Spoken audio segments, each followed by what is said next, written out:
প্রতিদিন আমরা কোরআন পড়ব। ফজরের পরেই কোরআন তেলাওয়াতের দরকার আছে না নাই? কারণ এটা নফল ইবাদতের মধ্যে নাম্বার 1। তাহলে নফল ইবাদতের 1 নাম্বার লিস্ট হচ্ছে কোরআন তেলাওয়াত। এই কোরআন তেলাওয়াত করে আমরা আল্লাহর কাছে যেতে চাই। লিস্ট নাম্বার 2 তাহাজ্জুদের সালাত।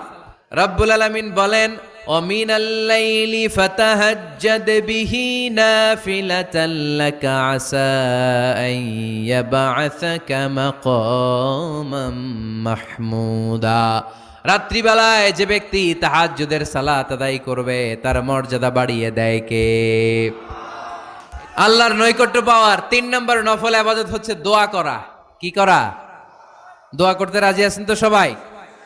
দোয়া কিন্তু অনেক পাওয়ারফুল। আর দোয়া মুখুল ইবাদা, দোয়া হচ্ছে ইবাদতের নির্যাস। যে দোয়া করলো না সে কিচ্ছু করলো না, ঠিক কিনা? যার দোয়া মিস তার সব মিস, ঠিক কিনা? এজন্য নামাজের মধ্যে আমরা দোয়া করি। এখন চিল্লায় পড়ে না আমিন।